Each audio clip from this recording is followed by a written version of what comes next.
Hello everyone. आप सबका स्वागत है आपके अपने चैनल इजी मैथ्स पे।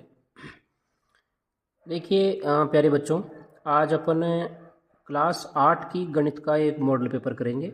जैसा कि आपको पता है 20 मार्च से आपके एग्ज़ाम स्टार्ट हो रही हैं और ऐसे ही इसी दौर में मैथ्स का एग्ज़ाम भी आएगा। और तो आपको इस वीडियो को बहुत ही ध्यान से और एकदम रुचि के साथ, लगन के साथ देखना है, क्योंकि ये वीडियो आपके लिए बहुत यूज़फुल होने वाला है, बहुत सहायता करेगा आपके एग्ज़ाम के अंदर। और हो सकता है इस मॉडल पेपर में अपन टोटल 25 क्वेश्चन करेंगे और आपके एग्ज़ाम के अंदर भी ठीक 25 क्वेश्चन ही आते हैं। और जैसा एग्ज़ाम का पैटर्न होता है, जिस हिसाब से एग्ज़ाम में एक एक नंबर के सवाल, दो दो नंबर के, तीन तीन नंबर के, जिस हिसाब से आपका एग्ज़ाम का पेपर आपके सामने आएगा, सेम वो ही पेपर है। ठीक है ना। सिर्फ यहाँ पे कुछ एक संख्याएं बदल सकती हैं, बाकी प्रश्न का करने का तरीका और प्रश्न का जो मेथड है ये कुछ भी नहीं बदलेगा। सेम टू सेम आपको पेपर मिलने वाला है। आप इसको अच्छे से देखिए, समझिए, और अगर आपको कोई प्रॉब्लम आती है तो कमेंट सेक्शन में आप मेरे को लिख कर बता सकते हैं। ठीक है, तो अपन टाइम ख़राब ज़्यादा नहीं करके स्टार्ट करते हैं। देखो, यहाँ पर आपका समय रहने वाला है विद्यार्थियों 2 घंटे और 30 मिनट का। ठीक है ना, लगभग 2.5 घंटे का आपको समय दिया जाएगा। और आपका जो पेपर होने वाला है वो, उसके जो मार्क्स होंगे पूर्णांक, वो 80 नंबर का पेपर होगा। ठीक है ना। तो आपका यहाँ पर देखो, लगभग आपको जो है 8 से 10 क्वेश्चन आपको एबेसैडे वाले मिलने वाले हैं। उसके बाद में आपको कुछ खालिस्तान भी मिलेंगे, कुछ छोटे छोटे प्रश्न 2 2 नंबर के भी आएंगे, कुछ 3 3 नंबर के भी आएंगे और कुछ 4 4 नंबर के भी आएंगे। ठीक है ना। तो यहाँ पर देखो, अपन फर्स्ट क्वेश्चन स्टार्ट करते हैं। तो देखो, फर्स्ट क्वेश्चन आपका पहले ही चैप्टर से लिया हुआ है, परिमेय संख्या वाला आपका पहला चैप्टर है। तो फर्स्ट क्वेश्चन आप देख पा रहे हैं, यहाँ पर लिखा हुआ है कि माइनस का 19 बट्टा 29 गुणा 29 बट्टा माइनस का 19 और बराबर में क्या आंसर आ रहा है इसका 1। यह आपको यहाँ पर पूछ रहा है कि इस जो ये यहाँ पर किया गया है गुणा, इस गुणन में कौन सा गुणधर्म प्रयुक्त किया गया है।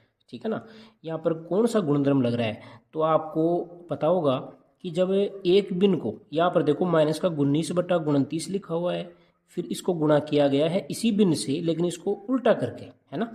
तो ये जो गुणधर्म होता है ना ऐसा, इसको कहते हैं गुणन प्रतिलोम गुणधर्म। यानी कि गुणन क्यों कहा इसको, क्योंकि यहाँ पर गुणा का चिन्ह है, और प्रतिलोम का मतलब उल्टा एक प्रकार से। यानी कि गुणात्मक प्रतिलोम क्या होता है, देखो जैसे ये 5 है तो इस 5 का गुणात्मक प्रतिलोम क्या होगा, 1/5। यानी कि गुणात्मक प्रतिलोम वो संख्या होती है जिसको गुणा करने पर उत्तर कितना प्राप्त हो, 1 प्राप्त हो। तो यहाँ पर देखो, दोनों भिन्नों को गुणा करने पर कितना आ रहा है, आंसर 1 आ रहा है। तो मतलब यहाँ पर जो गुणधर्म प्रयुक्त किया गया है उसका नाम क्या हो जाएगा आपका, गुणन प्रतिलोम गुणधर्म। ठीक है ना। साचार्य नहीं होगा, क्रम विनय भी नहीं होगा, क्योंकि यहाँ पर क्रम चेंज नहीं किया गया है। ठीक है ना, सिर्फ बिन को क्या किया गया है, संख्या को उल्टी की गई है। तो उल्टी का मतलब प्रतिलोम, याद रखें। ठीक है ना। नेक्स्ट क्वेश्चन यहाँ पर आता है आपका दूसरा प्रश्न। देखिए, निम्नलिखित में से कौन सी संख्या एक पूर्ण वर्ग संख्या है। तो देखो, यहाँ पर लिखा हुआ है 13, फिर यहाँ पर है 39, फिर यहाँ पर लिखा हुआ है तीसरे ऑप्शन में 65, फिर लिखा हुआ है 81। तो यह आपको पता होना चाहिए कि हम सिर्फ देखकर ये पता कैसे करें कि ये पूर्ण वर्ग संख्या है या नहीं है। तो देखो, वैसे ये संख्याएं छोटी संख्याएं हैं, इसलिए आपको दिख गया होगा कि जो आपका 81 है ये एक पूर्ण वर्ग संख्या है। बाकी यहाँ पर देखो, कौन, ये भी पूर्ण वर्ग संख्या नहीं है, ये भी नहीं है और ये भी नहीं है। तो यहाँ पर देखिए ध्यान से, आपको एक चीज़ और याद रखनी है कि जिस संख्या के इकाई में अगर 3 आ जाए, या फिर अगर वहाँ पर कितना आ सकता है, 2 आ सकता है, 3 2 3 7 और 8, ये अंक किसी भी संख्या की इकाई का अंक में आए, अगर ये अंक किसी भी संख्या के लास्ट में आए तो वो संख्या कभी भी पूर्ण वर्ग संख्या नहीं होगी।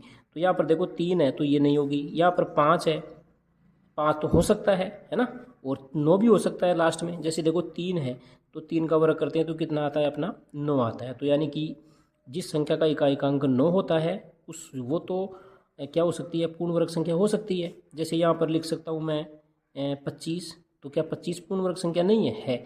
लेकिन ये नहीं है, क्योंकि ये किसी भी संख्या का वर्ग नहीं होती है दोनों, ठीक है। इस प्रकार से आपको ध्यान रखना है। नेक्स्ट यहाँ पर हम देखें तो आपको क्वेश्चन बता रखा है कि संख्या 729 का घनमूल निम्न में से कौन सी संख्या है। तो देखो, घनमूल और वर्गमूल निकालने के लिए आपको सीधा अभाज्य गुणनखंड विधि की ओर बढ़ना पड़ेगा। किसी भी संख्या का जब आपको वर्गमूल या घनमूल पूछा जाए तो आप सीधी अभाज्य गुणनखंड विधि द्वारा उसको कर सकते हैं। एग्जाम में लास्ट वाले पेज में आप रफ कार्य कर सकते हैं, उसमें ये सवाल को हल कर सकते हैं, ठीक है ना। क्योंकि यहाँ पर आपको हल नहीं करना है, यहाँ पर आपको जो ऑप्शन सही है उस पर टिक करना है। तो देखो, सबसे पहले अपना अभाज्य गुणनखंड विधि चालू करने के लिए सबसे पहले हम 2 का भाग लगाते हैं संख्या में। चूंकि यहाँ पर संख्या विषम संख्या है, इसलिए 2 का भाग तो इसमें नहीं जाएगा।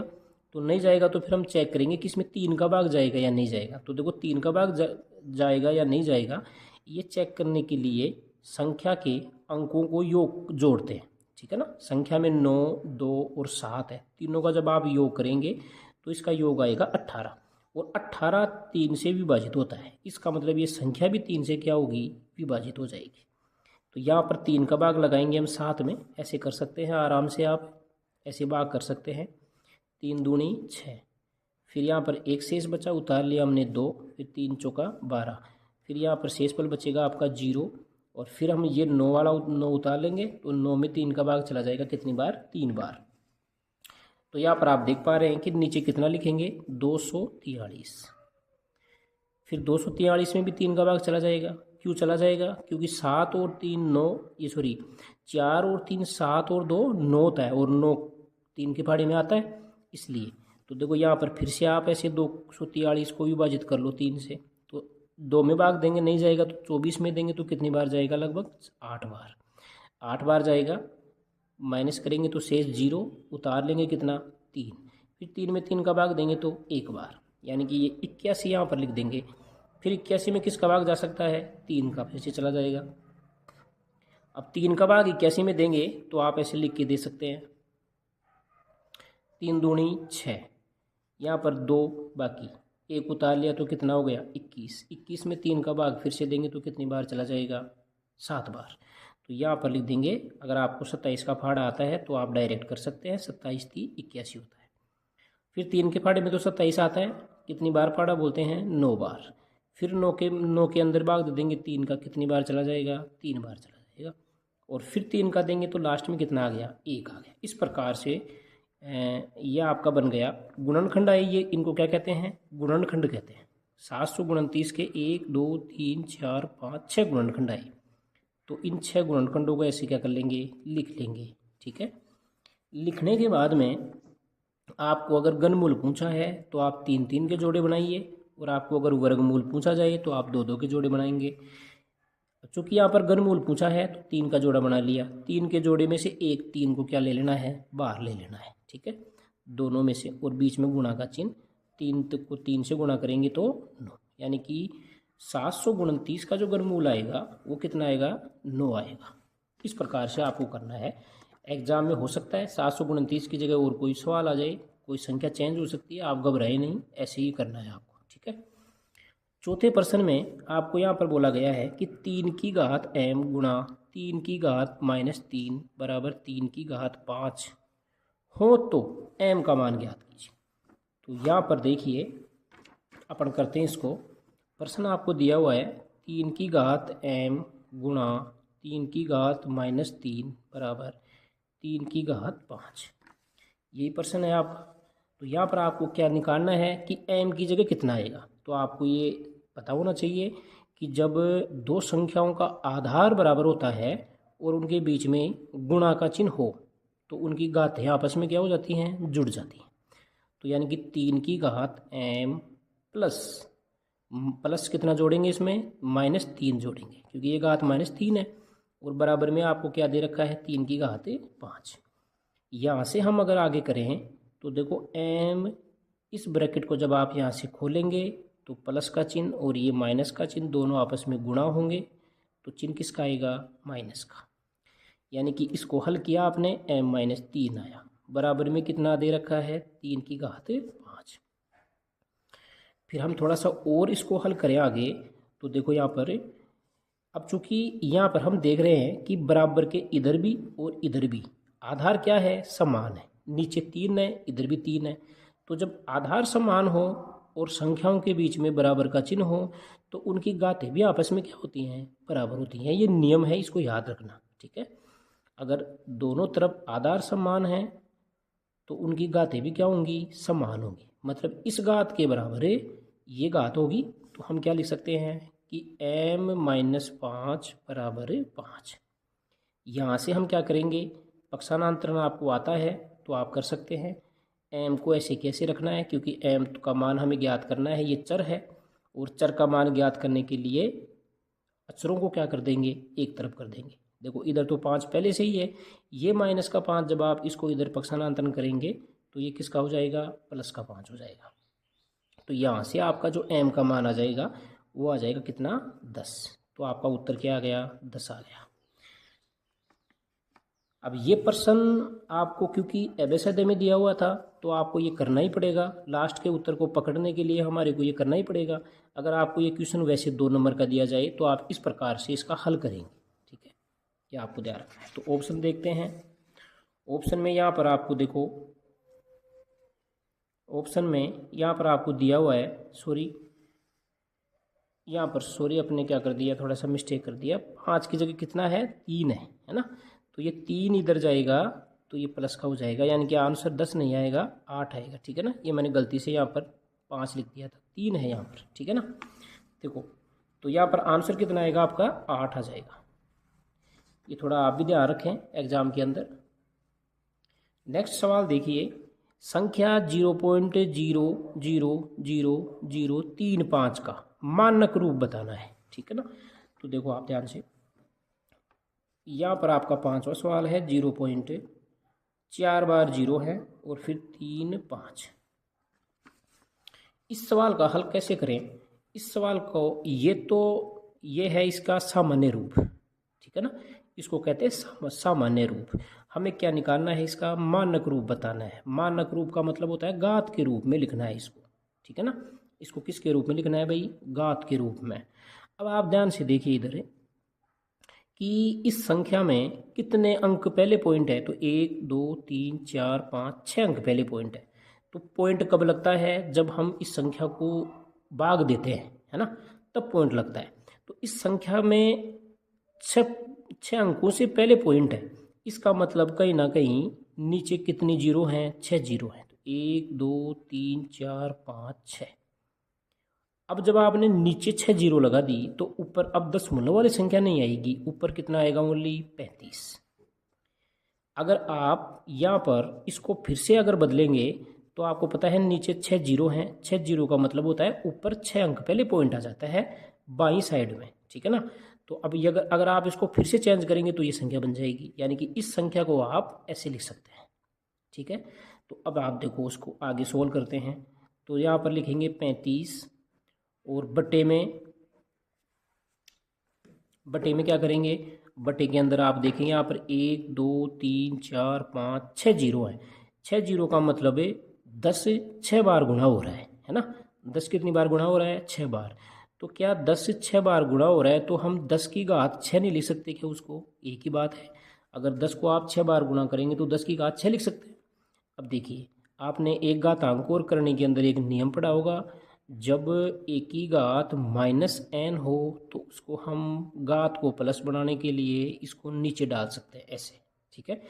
और अगर ऐसा हो कि a/a की घात n हो और अगर आप इसको ऊपर ले जाना चाहें नीचे वाली संख्या को, तो ये घात किस में बदल जाएगी, माइनस में बदल जाएगी। यानी कि नीचे वाली घात को जब आप ऊपर ले जाते हैं तो माइनस में चेंज हो जाती है।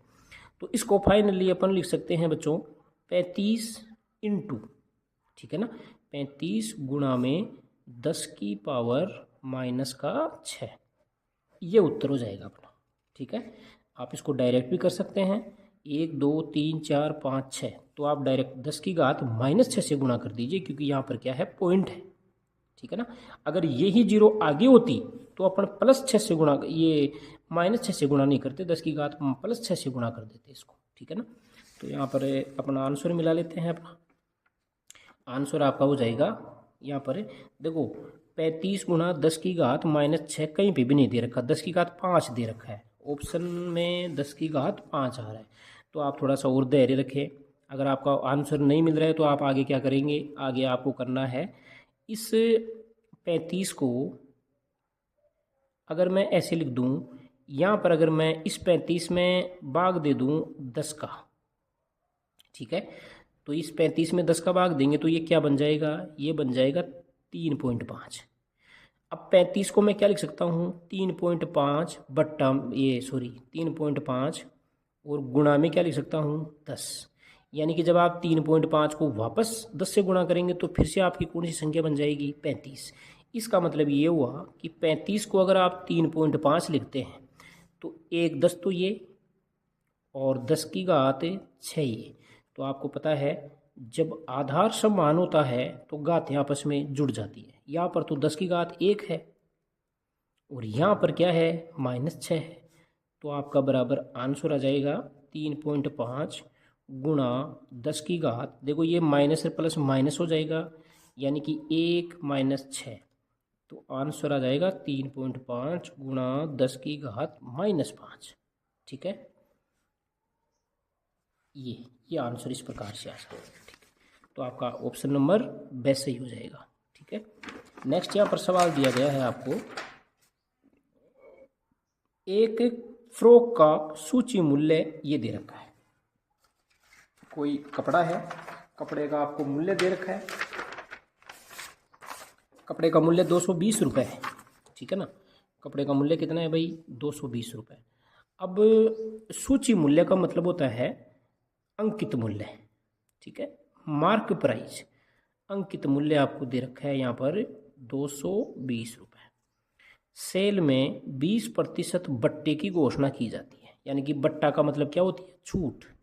छूट डिस्काउंट बोल दो, बट्टा बोल दो या छूट बोल दो, एक ही बात है। छूट कितनी दी जाती है, 20%। यानी कि अगर कोई चीज़ 100 रुपये की लिखी, अगर किसी चीज़ पे 100 रुपये लिखा हुआ है ना मूल्य, और अगर 20% की दुकानदार छूट देता है तो इसका मतलब 20 रुपये की छूट दे रहा है, 80 रुपये में बेच रहा है। इसका मतलब ये होता है। ठीक है, इस फ्रॉक पर बट्टे की राशि क्या होगी, यानी कि ये प्रतिशत में जो बट्टा दे रखा है ना, उसको आपको रुपये में बताना है। तो 220 रुपये पे कितना परसेंट छूट दे रहा है, 20%। ठीक है, तो इसका मतलब हमारे को यहाँ पर 220 का 20% निकालना है।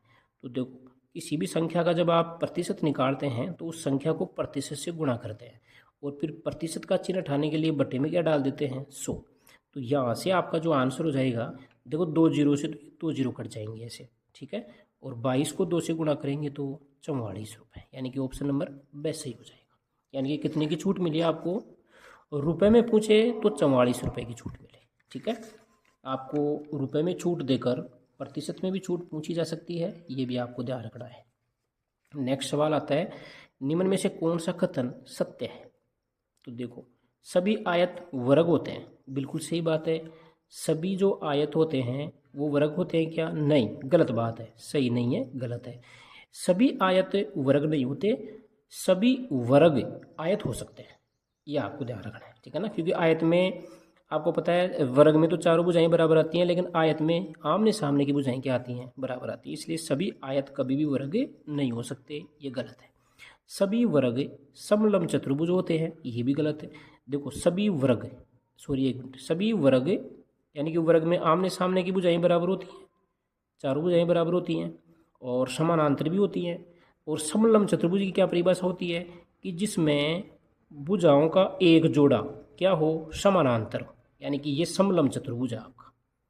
तो क्या ये विशेषता वर्ग में नहीं होती है, क्या होती है। समलंब में तो सिर्फ एक ही जोड़ा बराबर होना चाहिए, समानांतर होना चाहिए, लेकिन वर्ग में तो सभी जोड़े समानांतर होते हैं। तो इसका मतलब ये कथन आपका क्या है, बिल्कुल सही है। सभी पतंग समचतुर्भुज होते हैं, ये बिल्कुल गलत है, क्योंकि समचतुर्भुज में चारों भुजाएं समान होती है, जबकि पतंग में चारों भुजाएं समान नहीं होती है। सभी वर्ग समांतर चतुर्भुज नहीं होते, ये भी गलत है। सभी वर्ग समांतर चतुर्भुज होते हैं, क्योंकि समांतर चतुर्भुज की सभी विशेषताएं, सभी गुण एक वर्ग के अंदर पाए जाते हैं, इसलिए ये कथन गलत है, सही नहीं है। ठीक है, तो सही कथन कौन सा हो जाएगा आपका, ब। नेक्स्ट यहाँ पर प्रश्न आता है आपका, एक पदीय व्यंजक 4p और 7pq का गुणनफल होगा। तो यहाँ पर इनका दोनों का गुणनफल बताना है, बहुत इजी सवाल है। तो माइनस का 4p को आपको गुणा करना है 7pq से। देखो, जब भी आपको एक व्यंजक से दूसरे व्यंजक को गुणा करना होता है तो आप सबसे पहले अचर को अचर से गुणा कीजिए। तो देखो, 4 को गुणा कर लेते हैं 7 से, चूँकि ये 4 माइनस का है, ये 7 प्लस का है। तो प्लस के 7 को माइनस के 4 से गुणा करेंगे तो आएगा चिन्ह माइनस का। 7 का फाड़ा 4 बार बोलेंगे तो आएगा 28। फिर यहाँ पर चर को चर से गुणा करेंगे। पी और पी दोनों आपस में गुणा होंगे, तो जब पी को और पी को आपस में गुणा करेंगे तो घात कितनी लग जाएगी? 2। और लास्ट में क्या है? क्यों। यहाँ पर तो क्यों है ही नहीं, तो क्यों को ऐसे कैसे लिख देंगे? तो इस प्रकार से आपका ये आंसर हो जाएगा माइनस का 28 पी स्क्वायर क्यू। तो माइनस का 28 P square Q, option number 3 आपका करेक्ट हो जाएगा। ठीक है, इस प्रकार के ये कुछ आपके अवैध आ सकते हैं, आपको ध्यानपूर्वक धैर्यपूर्वक आपको सवाल करने हैं। नेक्स्ट यहाँ पर बात करें तो 2-2 नंबर के सवाल आते हैं। वो पहला सवाल आएगा आपका 9वां 2 नंबर का। एक फुटबॉल टीम ने कुल जितने मैच खेले उनमें से 10 में जीत हासिल की। ठीक है, यदि उनकी जीत का प्रतिशत 40 था तो टीम ने कुल कितने मैच खेले? देखो, बहुत सरल सवाल है, आपको सिर्फ समझने की ज़रूरत है। इसको कैसे समझेंगे? माना आपको पता है कि कुल मैच कितने खेले, हमें तो पता नहीं है कि मैच टोटल कितने खेले टीम ने। हमें ये पता है कि उसने 10 मैच जीते। कितने मैच जीते भाई? 10 मैच। और अगर परसेंट में बात करें तो टीम ने कितने परसेंट मैच जीते? 40% मैच जीते। यानी 40% का मान है जो 10 मैच हैं, यानी कि 40% मैच कितने मैचों के बराबर है? 10 मैचों के बराबर है। तो हम एक एक नियम से यहाँ पर कह सकते हैं कि अगर 40 का मान 10 है तो एक का मान कितना हो जाएगा? 10/40 हो जाएगा। ठीक है ना, एक का मान 10/40 हो जाएगा। अब यहाँ पर चूंकि टोटल संख्या को, कुल संख्या को हम हमेशा 100% मान के चलते हैं। यानी कि माना टीम ने 100% मैच खेले। 100% मैच खेलने का मतलब टोटल मैच खेले, पता नहीं है, वैसे तो हमें पता नहीं है कितने मैच खेले, लेकिन प्रतिशत में अगर बात करें तो 100% मैच टीम ने खेले। 40% मैचों पर जीत हासिल की। अब 40% मैच 10 मैचों के बराबर हैं, तो 40% मैच हमें दिया हुआ है कि 40% बराबर 10 मैच, 1% बराबर 10/40 मैच। अब यहाँ पर इसको काट भी सकते हैं, 1 0 से 1 0, और बराबर में लिख सकते हैं 1/4 मैच। 1% के बराबर 1/4 मैच। तो आपको निकालना क्या है? आपको निकालना है 100% के बराबर कितने मैच आएंगे।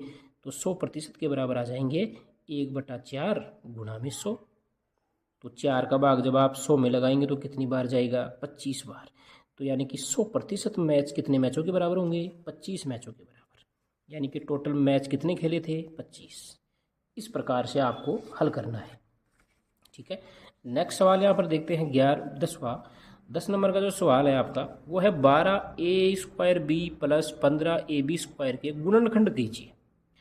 तो इनके आपको गुणनखंड लिखने ज्ञात करना है। तो देखो, यह आपको यहाँ पर 12a² b + 15ab², इस प्रकार का सवाल जब भी आपसे पूछा जाए और जब भी आपको गुणनखंड करने हो तो सबसे पहले आपका काम है कि इन दोनों सवालों में से हमें कुछ कॉमन लेना पड़ेगा, उभयनिष्ठ लेना पड़ेगा, जो इस पद में भी होना चाहिए और इस पद में भी होना चाहिए। देखो ध्यान से, 12 को हम क्या लिख सकते हैं? 12 को हम लिख सकते हैं 4 गुणा में 3। एक को हम क्या लिख सकते हैं? एक को 1 की घात 2 को हम लिख सकते हैं 1 गुणा a, और फिर क्या है? b। ये लिख दिया, इसके गुणनखंड कर दिए अलग अलग। फिर प्लस 15 को अपन क्या लिख सकते हैं? 3 गुणा 5 लिख सकते हैं, गुणा में a है, गुणा में b गुणा b। b चूँकि यहाँ पर 2 बार है तो 2 बार लिख दिया। देखो आप ध्यान से देखो, उभयनिष्ठ की बात करें तो बताओ मेरे को यहाँ पर कौन सा उभयनिष्ठ चीज़ दिख रही है आपको? देखो, इसमें 3 है और इसके अंदर भी क्या है? 3 है। इसमें भी a है, इसमें भी एक a है, और इसमें भी b है, और इसमें भी b है। मतलब आपके पास में क्या क्या चीज़ कॉमन है? 3 भी कॉमन है, ए भी कॉमन है और बी भी कॉमन है। जैसे ही आपने यहाँ से 3ab कॉमन ले लिया तो ब्रैकेट को स्टार्ट करेंगे। अब कॉमन लेने के बाद में क्या संख्याएं बची, यहाँ पर तो बचा 4, यहाँ पर बचा ए, फिर बीच में जोड़ का निशान लगाएंगे, फिर इधर क्या बचा 5 बचा, और भी कुछ बचा क्या, बी बचा, तो यहाँ लिख देंगे 5b। ये क्या हो जाएंगे, इसके गुणनखंड हो जाएंगे। बस आपको इतना ही करना है इसमें, ठीक है। नेक्स्ट यहाँ पर सवाल देखते हैं अपना। नेक्स्ट सवाल आता है 11वां सवाल आपको कह रहा है कि अभाज्य गुणनखंड विधि द्वारा 2744 का घनमूल ज्ञात करें। वही सवाल है ये जो हमने अभी ऊपर किया था, 729 का हमने घनमूल ज्ञात किया था, सेम वही सवाल है। इसको भी अपन बहुत अच्छे से करेंगे। 2744, तो यहाँ लिख देंगे 2744। गुणनखंड करने के तरीके वही है। यहाँ पर आप देखो सम संख्या है, क्योंकि इसमें 2 का भाग पूरा पूरा चला जाएगा, क्योंकि जिसके लास्ट में 0 2 0 2 4 6 8 ये अंक जिस संख्या का इकाई का अंक होते हैं उसमें 2 का पूरा पूरा भाग जाता है। तो यहाँ से हम देखते हैं, देखो यहाँ पर हम भाग देके देख लेते हैं। 2744 में 2 का भाग, देखो 2 एकम 2, फिर यहाँ 0 उतार लिया हमने, 7 में भाग चला जाएगा 3 बार, 6 आ जाएगा, फिर 6 7 में से 6 को कम करेंगे तो 1, फिर यहाँ पे उतारेंगे 4, 14 में 2 का भाग कितनी बार जाएगा, 7 बार, 14 का 14 ही आएगा, 14 को 14 में से घटाएंगे तो 0, फिर अंतिम अंक बच गया अपना 4 उतार लेंगे। अब 4 में 2 का भाग देंगे तो 2 बार, यानी कि यहाँ पर आ गया 1372। देखो किसी भी संख्या में जब आप 2 का भाग देते हैं ना तो संख्या को आधी कर देते हैं, है ना, संख्या आपकी आधी हो जाती है। अब फिर से यहाँ इकाई का अंक 2 आ गया है, तो हम फिर से यहाँ पर 2 का भाग लगा देंगे। अब 2 का भाग लगाएंगे तो देखो फिर से वही भाग से साधारण भाग द्वारा हम ये कर सकते हैं। देखो 13 में भाग लगाएंगे तो 6 बार जाएगा, आएगा 12, 13 में से 12 को निकालेंगे तो 1, उतार लिया 7। ये 17 में जब 2 का फाड़ा बोलेंगे कितनी बार, 8 बार, तो कितना आएगा 16, 17 में से 16 को उठाएंगे तो 1, अंतिम रूप में उतार लेंगे 2। अब 12 में 2 का भाग दिया तो आपने 686, यानी कि टोटल यहाँ पर 686 आ गया 2 का भाग देने के बाद में। फिर से आप 2 का भाग दे सकते हैं, और 2 का भाग देने के लिए देखो यहाँ पर आपको क्या करना है, सभी अंकों को आधा कर देना है, ठीक है ना। 6 का आधा कितना होता है 3, 8 का आधा कितना होता है 4, 3 का आधा कितना होता है, 6 का आधा कितना होता है 3। अब यहाँ पर देखिए 343 आ गया। अब इसमें 2 का भाग आगे नहीं जाएगा, नहीं जाएगा तो फिर इसमें किसका भाग जा सकता है भाई, इसमें आपका जो है देखो 3 का भाग में इसमें नहीं जाएगा, क्योंकि 3 और 3 6 4 10 होता है, 10 तो 3 के फाड़े में आता नहीं है। तो फिर 4 का भाग में नहीं जा सकता, क्योंकि लास्ट में विषम संख्या है। 5 का भाग तो उसी संख्या में जाता है जिसका इकाई का अंक 0 और 5 होता है। 6 का भाग नहीं जाएगा, क्योंकि यहाँ पर 2 का 3 का नहीं जाएगा, तो 6 का भी नहीं जा सकता। 7 का भाग इसमें देते हैं, ठीक है ना। तो देखो 7 का भाग देते हैं 343 के अंदर, तो 7 का फाड़ा बोलेंगे कितनी बार, 4 बार, तो 7 चौक 28 आता है। 34 में से 28 को बाकी करेंगे तो कितना आएगा 6, उतार लेंगे कितना 3, 9 बार फाड़ा बोलेंगे तो कितना आएगा 63 आएगा। तो यानी कि 7 का भाग पूरा पूरा चला गया 49 बार। आपको पता है 7 का वर्ग 49 होता है, तो 49 में 7 का स्वाभाविक सी बात है भाग चला जाएगा, 7 बार चला जाएगा, और फिर 7 में देंगे तो लास्ट में 1 आ जाएगा, ठीक है। अब इनको सबको लिख लेते हैं, 2 गुणा 2 गुणा 2, 7 भी 3 बार है तो 7 को भी 3 बार लिख लेते हैं, और 3 3 के क्या बना लेते हैं, जोड़े। घनमूल के लिए आपको 3 3 के जोड़े बनाने हैं। यहाँ से आप 2 को बाहर ले लेंगे और यहाँ से आप 7 को बाहर ले लेंगे, दोनों को गुणा करेंगे तो आंसर कितना आएगा 14। यानी कि इस प्रकार से आपको बताना है कि इसका जो घनमूल आएगा ना वो आएगा कितना भाई 14 आएगा। नेक्स्ट यहाँ पर सवाल करेंगे, कौन से गुणधर्म की सहायता से 1/3 गुणा 6 गुणा 4/3 को 1/3 गुणा 6 गुणा 4/3 के रूप में अभिकलित कर सकते हैं।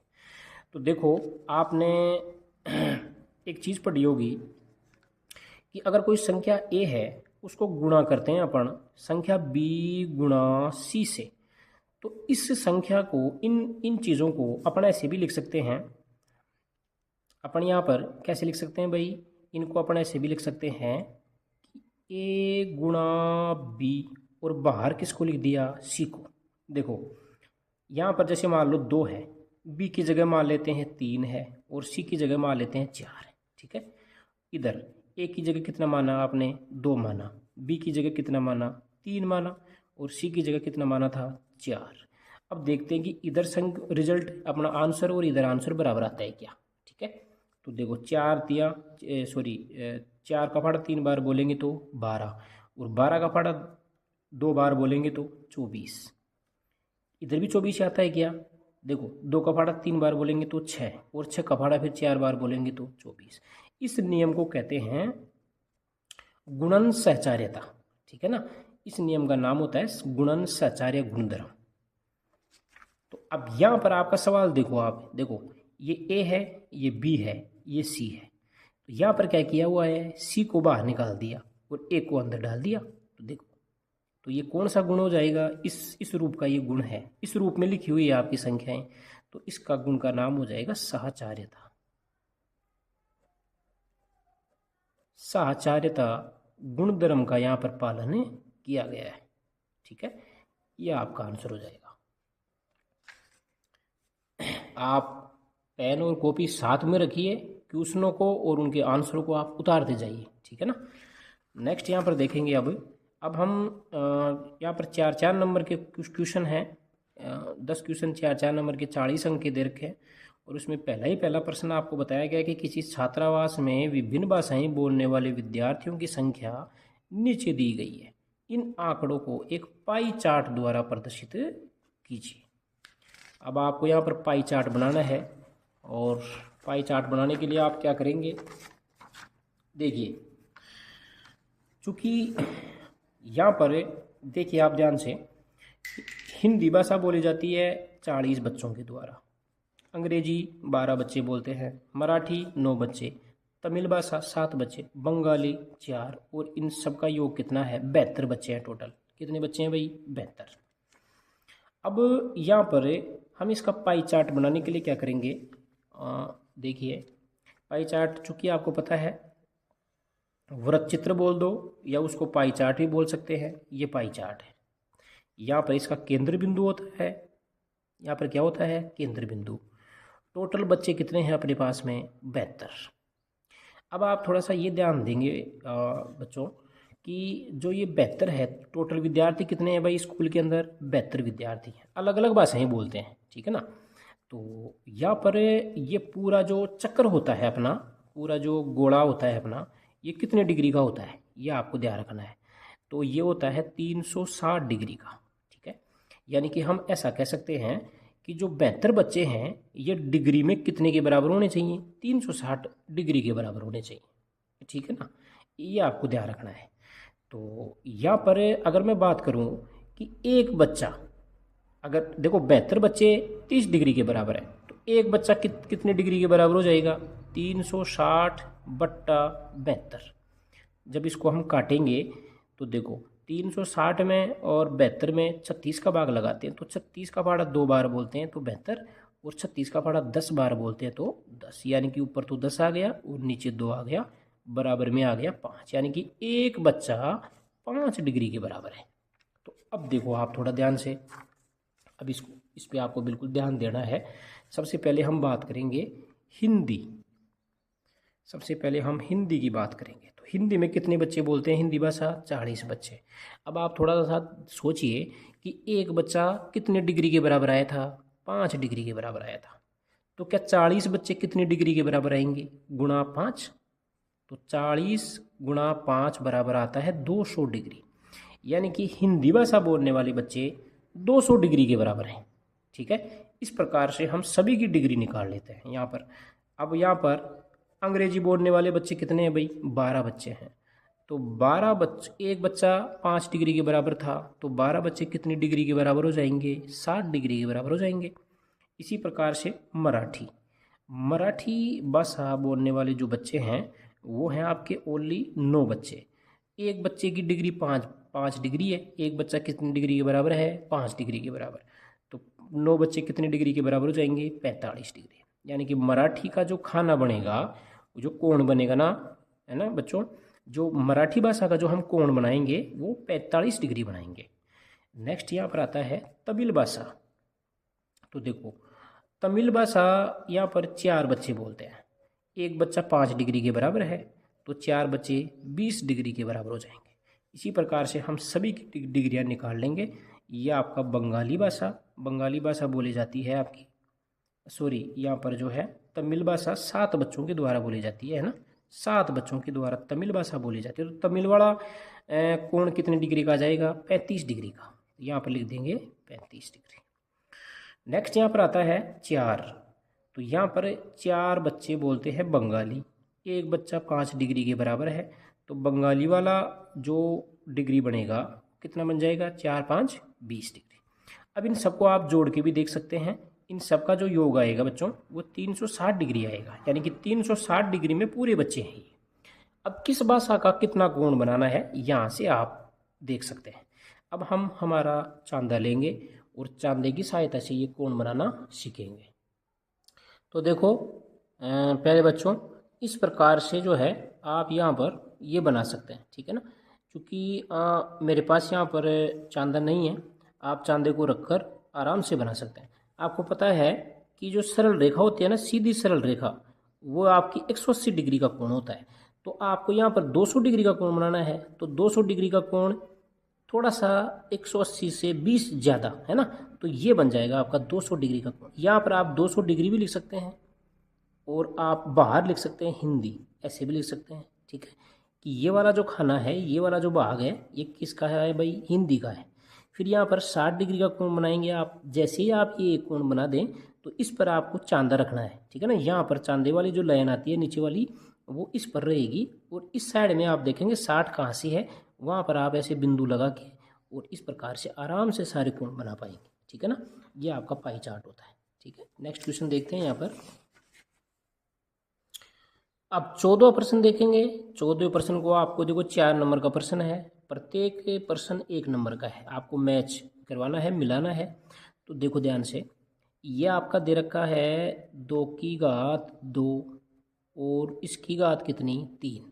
तो आपने एक रूल पढ़ा होगा घातांक और करने में, जब एक की घात m हो और उसकी घात क्या हो? n हो, तब दोनों घातें आपस में क्या हो जाती हैं? गुणा हो जाती हैं।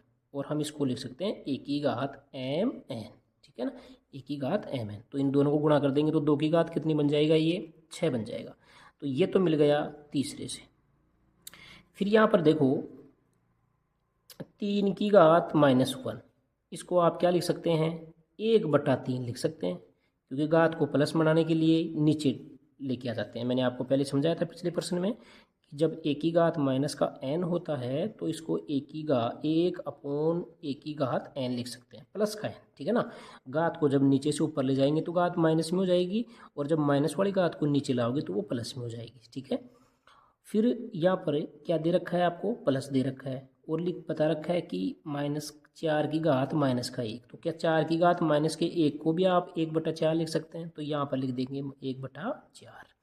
और 5 की घात -1 को भी आप 1/5 लिख सकते हैं, इसलिए यहाँ पर 1/5 लिख देंगे। अब यानी कि ये संख्याएं, ये तीनों संख्याएं आपकी भिन्न में बन गई।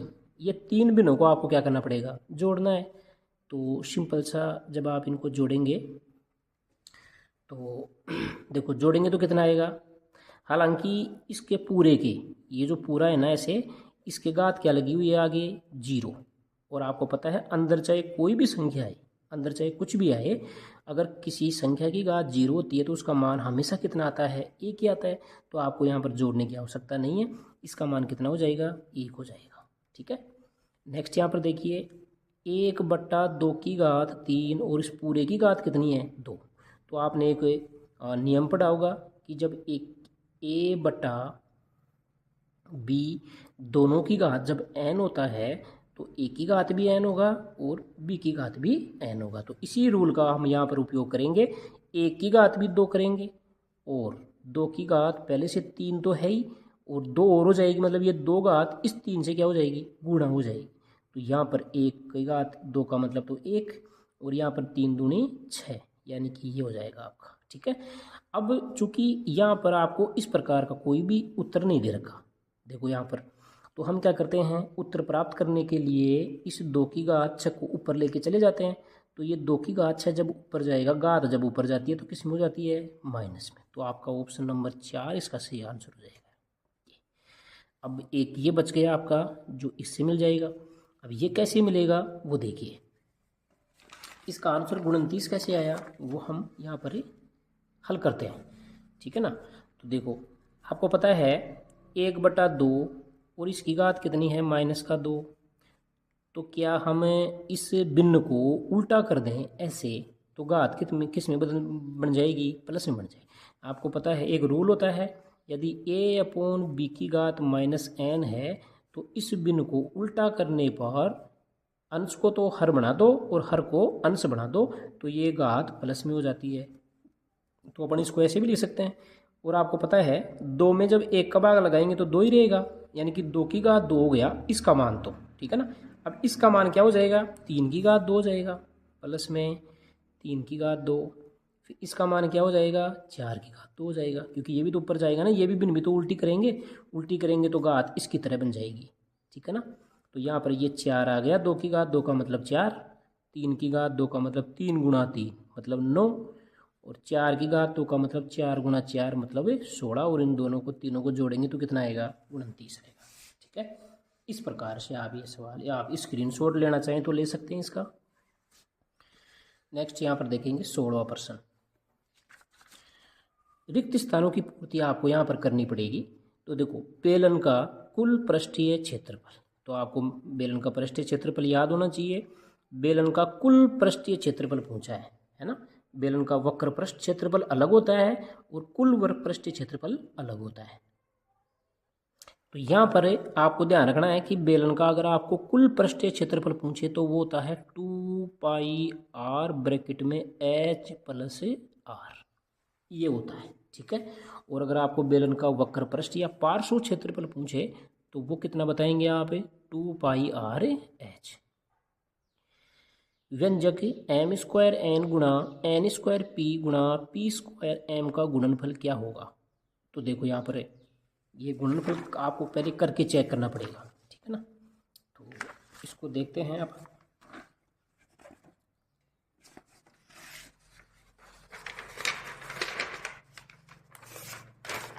इसको करने के लिए यहाँ पर अपन देखेंगे, देखो m² n गुणा n² p गुणा p² m।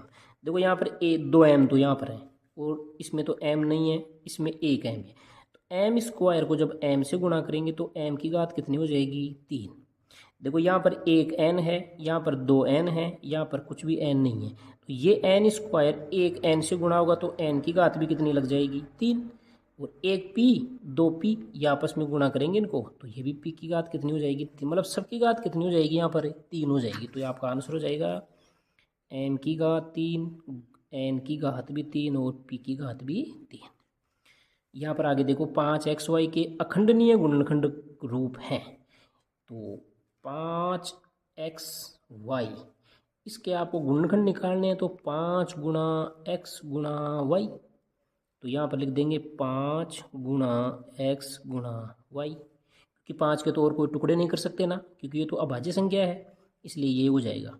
बैंक अथवा डाकघर जैसी संस्थाओं के पास जमा किए गए धन पर इन संस्थाओं द्वारा भुगतान किया गया अतिरिक्त धन क्या कहलाता है, ब्याज। क्या कहलाता है भाई, ब्याज।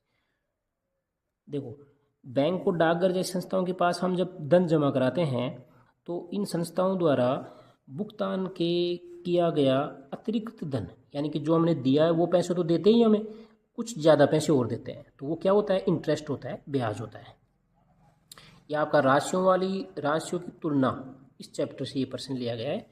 नेक्स्ट यहाँ पर देखेंगे सत्य और असत्य। संख्या 90 एक पूर्ण वर्ग संख्या है, गलत बात है। सबसे छोटी पूर्ण घन संख्या 8 है, ये बिल्कुल सही बात है। सबसे पहली पूर्ण वर्ग संख्या तो है 4 और घन संख्या सबसे छोटी 8। ये ध्यान रखना है, क्योंकि 8 किसका घन होता है? 2 का घन होता है, और 4 किसका वर्ग होता है? 2 का वर्ग होता है। संख्या 6, 8, 10 के समूह को पाइथागोरस त्रिक कहते हैं। बिल्कुल सही बात है, क्योंकि 10 का स्क्वायर करो 100 होता है ना, बराबर 8 का स्क्वायर करेंगे तो 64, 6 का स्क्वायर करेंगे तो 36। दोनों साइडों में मान बराबर आ जाना चाहिए, तो 100 बराबर 100। तो ये पाइथागोरस त्रिक कहलाते हैं, ठीक है ना। क्या कहलाते हैं? ये पाइथागोरस त्रिक कहलाते हैं। जब बड़ी वाली संख्या का वर्ग छोटे वाली दोनों संख्याओं के वर्गों के योग के बराबर आ जाती है, तो हम इसको पाइथागोरस त्रिक नाम देते हैं। और ये निकालने का तरीका भी है, 2m m square plus 1 m square minus 1, ऐसे ये भी निकाल भी सकते हैं अपन।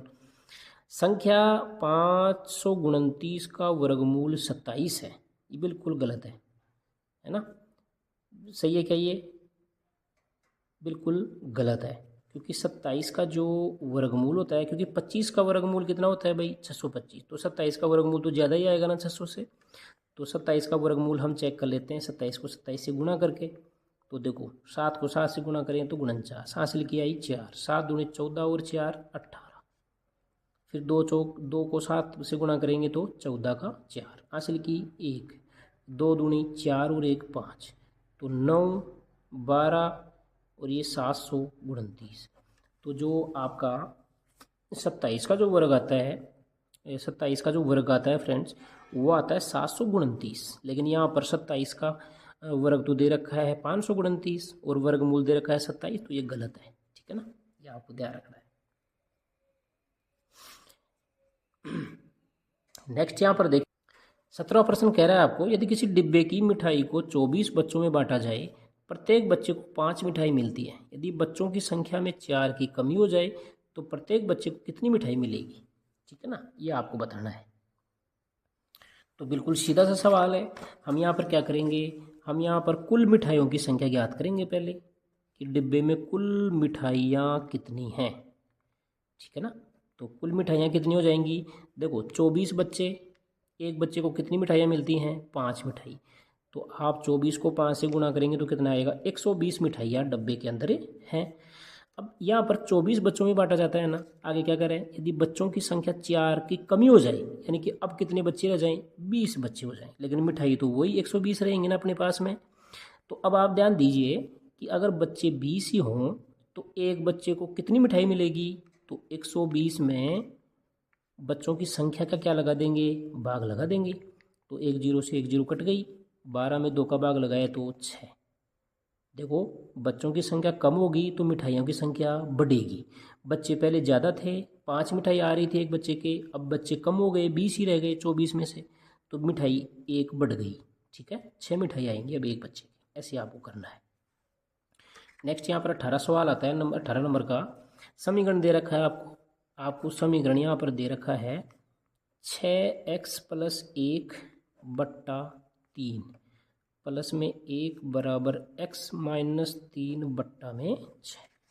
यह आपको समीकरण को हल करने का मतलब बच्चों x का मान निकालना होता है। यहाँ पर जो x दे रखा है आपको, इसका मान हमें निकालना पड़ेगा। तो देखो ध्यानपूर्वक, जब इस प्रकार का सवाल जब आपको दिया हुआ रहे, बिनों के अंदर आपको जब व्यंजक दिए हुए होते हैं, तो आप सबसे पहले क्या करेंगे? सबसे पहले तो आपको इन दोनों बिनों को जोड़ना है। देखो ये तो अंश है, ये हर है, और ये क्या है? पूरी एक संख्या है। तो जब आप दोनों इसको भी हम भिन्न बना लेंगे, तो भिन्न बनाने के लिए इसके नीचे क्या लिख देंगे? 1 लिख देंगे। अब बिनों का, दोनों बिनों के हरों का क्या लेंगे? लघुत्तम। 3 का और 1 का लघुत्तम लेंगे तो कितना आएगा भाई? 3 ही आएगा। अब 3 का भाग स्मित लगाएंगे, पहली बिन का जो हर है उस हर का भाग लगाएंगे लघुत्तम में। 3 का भाग 3 में 1 बार गया।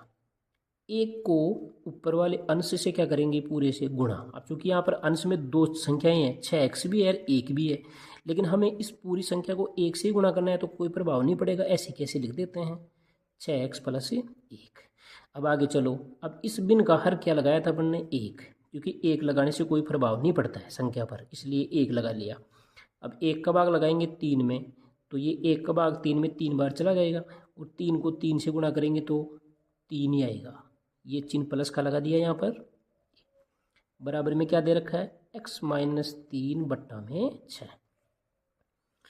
थोड़ा सा और चलेंगे आगे तो देखो 6x ऐसे कैसे, 3 और 1 को जोड़ देते हैं 4 बट्टा में 3 और बराबर में x माइनस 3 बट्टा 6।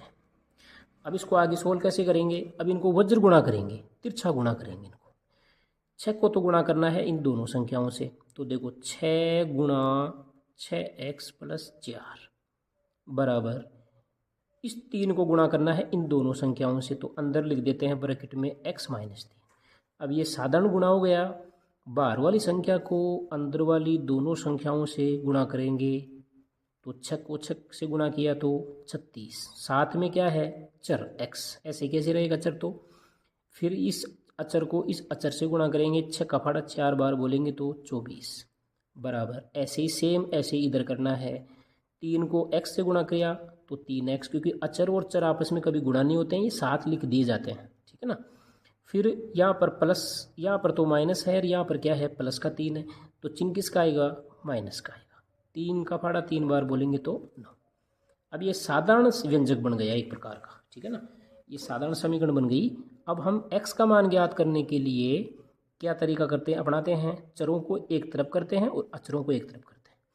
इस 3x को दो तरफ लाएंगे और 24 को इस 9 के पास में ले जाएंगे, तो यहाँ पर 36x तो ऐसे कैसे रहेगा, 3x प्लस का है ना, इधर आएगा तो माइनस का हो जाएगा क्योंकि चिन्ह बदल जाते हैं। ये इधर माइनस का 9 तो पहले से ही है, इधर ही रहेगा ये, तो ये 24 इधर आएगा, चूंकि 24 इधर प्लस का है तो इधर आएगा तो ये 24 भी किसका हो जाएगा, माइनस का हो जाएगा। अब यहाँ पर देखो 36 में से 3 निकाल दो आप, तो कितना बचेगा, 33 बचेगा।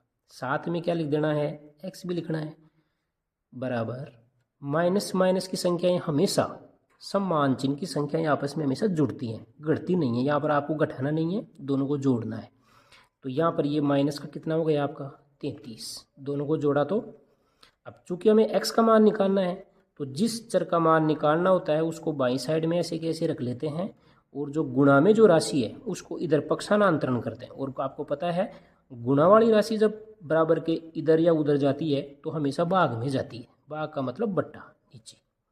अब आपको पता है 33 का फाड़ा ऊपर भी 33 है नीचे भी 33 है, तो 33 से 33 एक बार क्या हो गया, कट गया, लेकिन चिन्ह किसका आएगा यहाँ पर, माइनस का। तो x का मान कितना आ गया, माइनस का 1 आ गया। इस प्रकार से आपको इस सवाल को करना पड़ेगा, क्योंकि 4 नंबर का सवाल है तो आपको बढ़िया तरीके से करके आना है। नेक्स्ट यहाँ पर देखेंगे प्रश्न आपका आता है 19वां। 14 सेमी चौड़ाई वाले एक आयताकार कागज के अनुदिश, आयताकार कागज को चौड़ाई के अनुदिश मोड़कर 20 सेमी त्रिज्या वाला एक बेलन बनाया जाता है। इस प्रकार बने बेलन का आयतन ज्ञात कीजिए। देखो आप ध्यान से, इस प्रकार का कोई आयताकार क्या है, कागज है ऐसा, जिसकी चौड़ाई तो कितनी है भाई, 14 सेमी चौड़ाई वाले, है ना, चौड़ाई के अनुदिश मोड़कर 20 सेमी त्रिज्या का। अब आपको ध्यान देना है, चौड़ाई के अनुदिश मोड़ना है इसको। किसके अनुदिश मोड़ना है भाई, चौड़ाई के अनुदिश। मतलब जैसे ये पेज है ना आपका, इसको ऐसे मोड़ना है, ऐसे, ठीक है, आपको थोड़ा सा दिख रहा होगा, ऐसे मोड़ना है ऐसे, ठीक है।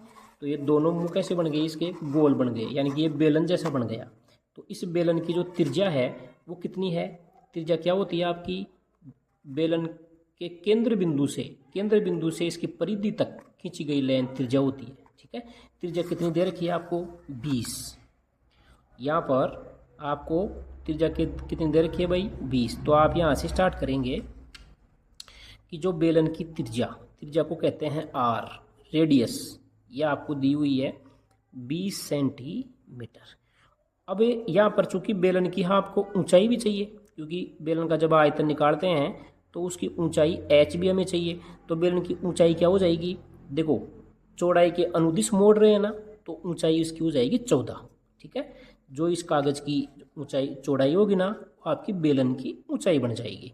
तो ऊंचाई हो जाएगी आपकी 14 सेंटीमीटर। अब आप सब जानते हैं बेलन के आयतन का सूत्र लगा देंगे। बेलन का जो आयतन होता है उसका सूत्र क्या होता है, पाई आर स्क्वायर एच। यहाँ पर पाई का मान आप जानते हैं 22/7 होता है। आर का मान 2 बार लिखा जाएगा 20 × 20, ठीक है। एच का मान 1 बार लिखेंगे 14। अब आप इसको 14 का फाड़ा 2 बार बोलते हैं तो 14 कट जाता है 2 बार 7 से। 7 का फाड़ा 2 बार बोलेंगे तो 14 को काट दिया 2 बार। अब इन सब राशियों को गुणा कर लेते हैं। 22 × 20 × 20 गुणा में 2। देखो ध्यान से गुणा कैसे करेंगे, तो गुणा करने का तरीका देखो, 20 को 2 से गुणा करेंगे तो 40, फिर 40 को जब हम 2 से गुणा करेंगे तो कितना आएगा 80, लेकिन इस 20 की एक जीरो भी रह गई ना तो ये 800 हो गया। यानी तीनों संख्याओं का गुणा कितना हो गया 800। फिर यहाँ पर 22 हो रह गया, तो अब 22 को गुणा करेंगे तो देखो 22 को 0 से गुणा करेंगे तो 0, फिर 0 से गुणा करेंगे तो 0, और फिर 22 को जब आप गुणा करेंगे 8 से तो आपका आ जाएगा 176, ठीक है। तो ये 17,600, ये यहाँ पर आपको क्या आ जाएगा, आयतन दे रखा है ना, तो आयतन के आगे हमेशा आयतन में हमेशा ध्यान रखना सेंटीमीटर क्यूब लगाएंगे, ठीक है ना। आयतन में हमेशा क्या लगाते हैं सेंटीमीटर क्यूब, जबकि क्षेत्रफल में क्या लगाते हैं सेमी स्क्वायर, क्योंकि आयतन में 3 चीज़ें आपस में गुणा होती हैं। देखो 20 semi, 14 semi, semi semi semi, तो 3 बार सेमी जब गुणा होगी तो लास्ट में सेमी क्यूब बन जाएगा, ठीक है ना। आयतन में आपको विशेष ध्यान रखना है, ये इकाई जरूर लगानी है, इसका आधा नंबर कट जाता है परीक्षा के अंदर, ठीक है, ध्यान रखना है। क्षेत्रफल में हमेशा स्क्वायर लगाते हैं और आयतन में क्यूब का मतलब घात कितने लगाएंगे 3 लगाएंगे। नेक्स्ट यहाँ पर आपका सवाल आता है विद्यार्थियों, 20वां सवाल आएगा आपका, a + b 2a - 3b + c - 2a - 3b × c को सरल करो। तो देखो इसको सरल कैसे करेंगे भाई, इसको सरल करने का आसान तरीका है, सबसे पहले तो a + b × में 2a - 3b + 3। देखो सबसे पहले तो इन दोनों को आपस में गुणा करना है, फिर इन दोनों को आपस में गुणा करना है, फिर लास्ट में क्या करना है घटाना है। इधर क्या है 2a - 3b, इसको गुणा करना है c से, ठीक है। देखो गुणा करने का तरीका क्या है, सबसे पहले ये जो a है ना इसको इससे गुणा कर लो, इससे कर लो, इससे कर लो, ठीक है। तो गुणा करता हूँ मैं, देखो 1 को 2 से गुणा करेंगे, देखो यहाँ पे इसका गुणांक क्या है 1, यहाँ पर कितना है गुणांक 2, 2 को 1 से गुणा करेंगे तो 2, 1 को a से गुणा करेंगे तो a की घात 2 बन जाएगा। फिर यहाँ पर देखो माइनस का चिन्ह है, इसकी ये प्लस का है, तो चिन्ह किसका आएगा माइनस का। a को गुणा करेंगे 3b से तो आ जाएगा 3b(a), ठीक है, 3b ऐसे कैसे, और साथ में क्या आ गया a आ गया। फिर यहाँ पर प्लस का चिन्ह है, ये भी प्लस का है तो प्लस का आ जाएगा। a को किससे गुणा करेंगे c से तो ac, ठीक है यहाँ तक। अब नंबर आएगा b का, b भी प्लस का है, 2a भी प्लस का है तो चिन्ह आएगा प्लस का। b को जब 2a से गुणा करेंगे तो 2ab, फिर b को किससे करेंगे माइनस के 3b से, तो 3 तो 3, b जब b से गुणा होगा तो क्या आ जाएगा b की घात 2, फिर b को प्लस के c से गुणा कर लेंगे तो प्लस का आ जाएगा bc, ठीक है। अब चिन्ह किसका लगेगा माइनस का। अब ब्रैकेट स्टार्ट करेंगे, अब ब्रैकेट स्टार्ट करने के बाद में इस c का नंबर आएगा, इससे गुणा करेंगे इसको। तो देखो c को जब 2 से गुणा करेंगे तो 2ac, माइनस का चिन्ह है तो माइनस का लगा देंगे। c को गुणा करेंगे 3b से तो 3bc, तो यहाँ पर लिख देता हूँ 3bc, ठीक है ऐसे। अब नेक्स्ट देखो ध्यान से, 2a² - 3ba प्लस में ac प्लस में 2ab - 3b² प्लस bc। अब आप ध्यान से देखना बच्चों, ये माइनस इस ब्रैकेट को खोलेंगे ना तो ये माइनस इन सब का चिन्ह चेंज कर देगा, ये आपको ध्यान रखना है, ठीक है ना। ये प्लस का था 2AC, अब ये माइनस जैसे अंदर जाएगा इस 2AC को माइनस का बना देगा। ये माइनस का है, ये माइनस इससे गुणा होगा अंदर जाके, तो ये प्लस का 3BC। अब सही है ये, ठीक है। अब इसमें जो चीज़ें कटती हैं, जो जुड़ती हैं, उनको हम जोड़ेंगे, काटेंगे। तो यहाँ पर देखो 2 एक ही घात 2 वाला और कोई पद है क्या? नहीं है। तो 2 को ऐसे कैसे? 3AB वाला एक पद तो ये रहा, एक ही है। देखो माइनस का 3AB प्लस का 2AB, तो माइनस के 3 में से प्लस का 2 चला जाएगा, तो माइनस का 1 बचेगा। क्या बचेगा? एक AB। ये इससे कैंसिल हो गया, कट गया, ठीक है। और इसका उत्तर आ गया AB। AC वाला और भी है क्या? ये रहा, 2AC माइनस का है, 1AC प्लस का है। तो 2AC में से माइनस का प्लस का 1AC चला जाएगा, तो फिर भी क्या बचेगा? माइनस का 1AC बचेगा। एक को लगाने की जरूरत नहीं है गुणांक में, ये ध्यान रखना। अब आगे यहाँ पर ये तो कैंसिल हो गया। अब इसका नंबर आएगा B², जैसा कोई पद नहीं है हमारे पास में, तो इसको ऐसे कैसे लिख देंगे? अब क्या बचा? BC 1 और BC प्लस का 3, ये भी प्लस का 1 BC है, ये भी प्लस का 3 BC है, दोनों आपस में जुड़ जाएंगे, यानी कि 4BC। ये आपका उत्तर हो जाएगा, ठीक है। ऐसे आपको करना है इसको सरल। तो बढ़िया तरीके से पढ़िए बच्चों, एग्ज़ाम बहुत पास में है। और वीडियो को अगर एक बार समझ में नहीं आए तो वीडियो को आप 2 बार भी देख सकते हैं, वीडियो को 3 बार भी देख सकते हैं। फिर भी अगर आपको कोई प्रॉब्लम आती है तो आप कमेंट सेक्शन में बता सकते हैं। अगला वीडियो आए, बहुत जल्दी आएगा अगला वीडियो। तब तक आप मस्त रहें, व्यस्त रहें पढ़ाई में, और बिल्कुल भी आपको चिंता करने की आवश्यकता नहीं है। बहुत सरल पेपर आएगा, आप ऐसा मत समझिए कि बहुत हार्ड पेपर आएगा मैथ का। बहुत बढ़िया पेपर आएगा, आप सब बहुत अच्छा कर पाएंगे। तो अगर आपको वीडियो अच्छा लगे तो वीडियो को लाइक शेयर ज़रूर करना, और अपने और भी बच्चों तक वीडियो को पहुंचाना, ताकि सबकी हेल्प हो सके। Thank you.